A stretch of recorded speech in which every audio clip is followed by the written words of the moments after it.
Kembali lagi dengan saya, Mada Karisma. Pada kesempatan saya hari ini, saya akan coba sharing bagaimana mengerjakan complex part, termasuk untuk thermal. Ini cukup kompleks, kita bisa lihat ya, part processing. Di sini ada oil field part. Di sini ada beberapa proses, mulai dari turning sampai milling dan B-axis proses. Nah, mari kita bahas terlebih dahulu mengenai bagaimana kita ingin memulainya ya, dari pengerjaan part tersebut. Kita bisa lihat di sini panjangnya yaitu 11 ini dalam inci ya, belum, nanti kita akan kerjakan dalam mili ya, sekitar mungkin 10 kali 25 11 kali 25,4 ya, sekitar 280-an ya, dengan diameter 50 lebih ya, 60 ya, seperti itu partnya seperti ini. Lalu kalau kita lihat dari partnya itu ada area luar bidang ya, turning, grooving ya, beberapa groove, profiling ya, profiling turn. Lalu ada boring yang dalam, boring. Lalu juga ada milling proses, di sini ada pocket luar. Lalu juga ada drilling miring, nanti ada menggunakan B-axis. Lalu juga ada pocketing atau profiling di B-axis juga. Lalu juga ada pengerjaan Z-axis.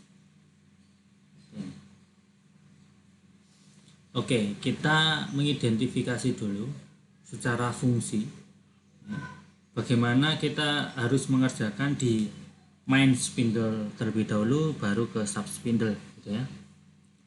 Lalu beberapa yang harus kita lihat adalah proses mana dulu yang harus dikerjakan ya. Itu akan menentukan bagaimana kita bisa menggunakan program dengan efisien.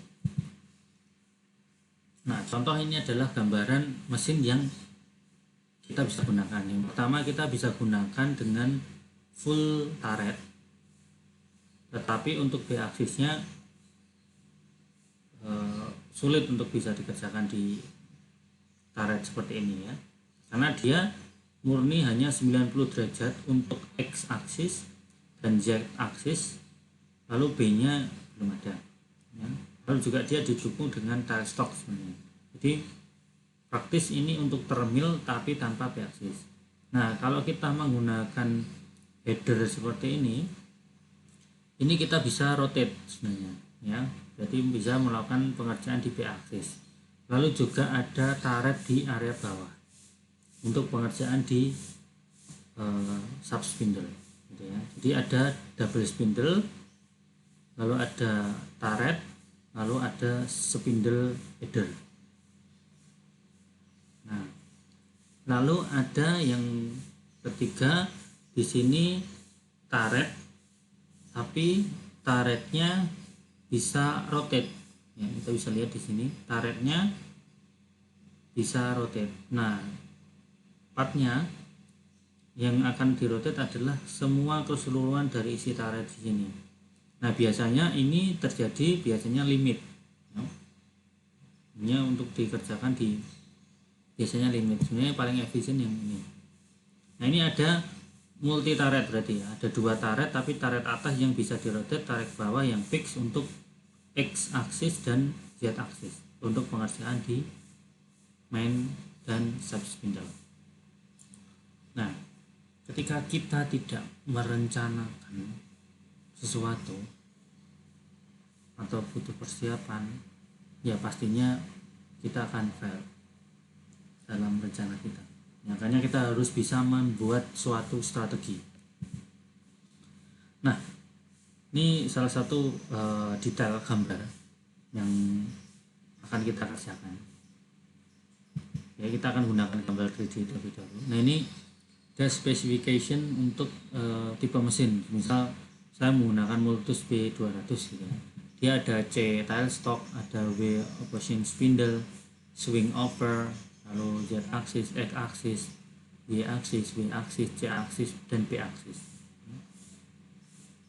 Tapi kita juga bisa menggunakan tipe mesin yang lain, artinya software yang akan saya rekomendasikan ini bisa dipakai untuk semua tipe mesin. Nah, jika kita tidak paham mengenai tipe mesin, ya kita tidak akan bisa melakukan apapun.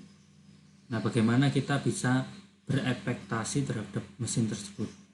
Jadi kalau kita sudah memahami mesin, artinya kita pasti dengan mudah bisa memahami software, karena software yang nantinya akan menggerakkan mesin tersebut. Makanya kita harus tahu lebih dahulu mengenai mesinnya dan juga kontrolnya seperti apa. Ya, termasuk yang di sini kita harus tahu lebih detail mengenai kapabilitas mesin yang akan kita gunakan. Ya. Ini sangat berbeda sekali dengan sistem tradisional mesin, gitu ya. Nah, ini kita bisa gunakan software dengan tipe mesin yang apapun.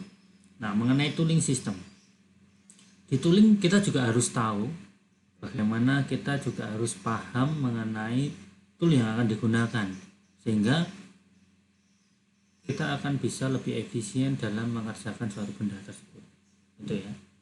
Tooling, lalu juga ada beberapa penempatan tool, ada radial mounting, ya biasanya ada holder toolnya itu, axial mounting mini turret, angular mounting yang tipe yang lain, boring bar, adaptor, dan juga ada beberapa spindle, ya. Lalu masih ada di tooling, di mana tooling juga mempengaruhi proses machining time pasti, karena di situ tipe tools, lalu juga overhang toolsnya, efisien penempatan toolnya itu juga akan bisa menggunakan live tooling lebih panjang, ya, berdasarkan katalog pasti. Jadi berdasarkan kekuatan dan juga tipe tool yang kita gunakan sesuai contoh yang ada di situ.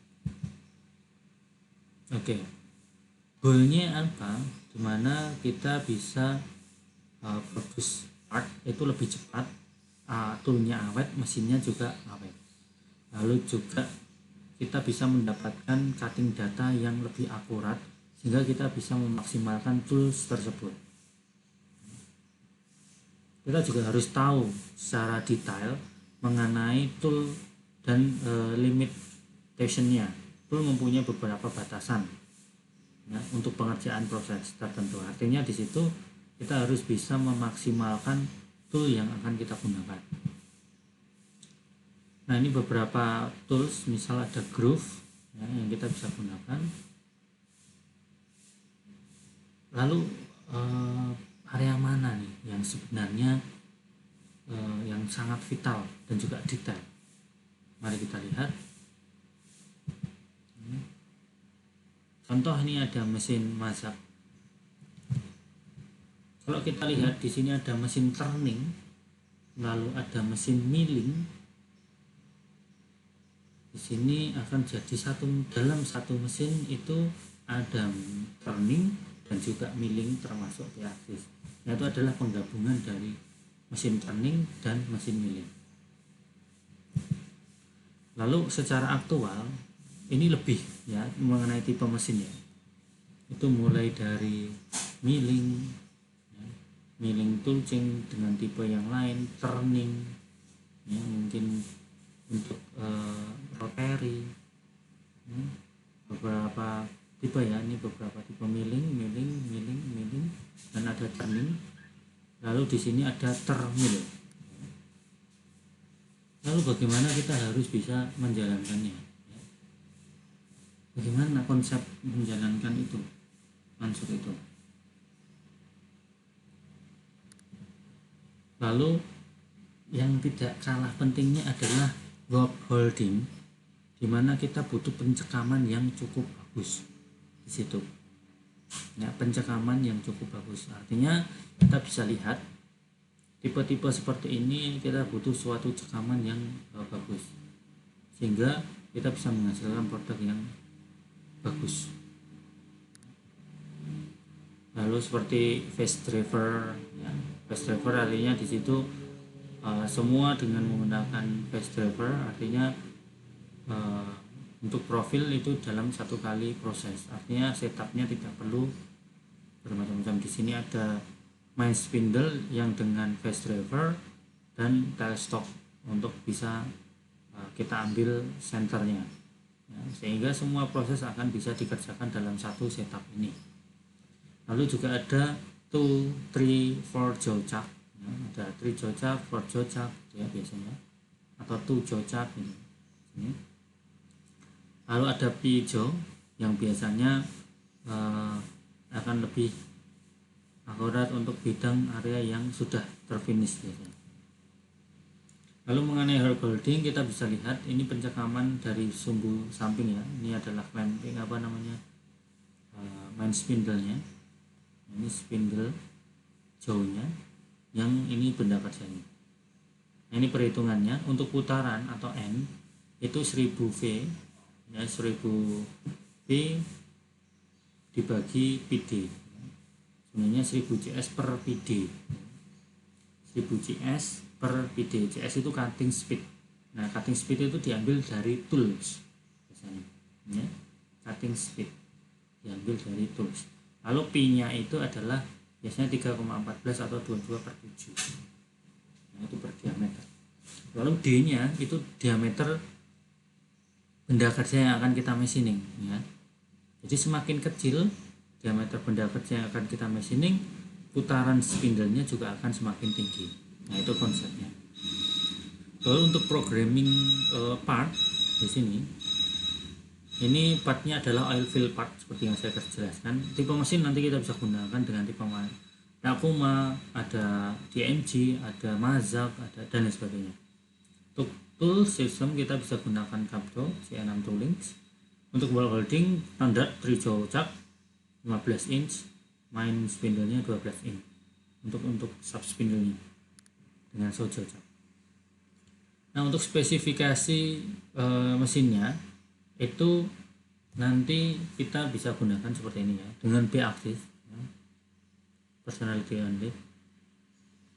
Dan juga kita akan lihat secara simulasi mesin 1:1 untuk left tooling. Lalu juga ada Z axis, upper turret, ada sub spindle dengan W axis, ada Capco C6 untuk tool adapternya.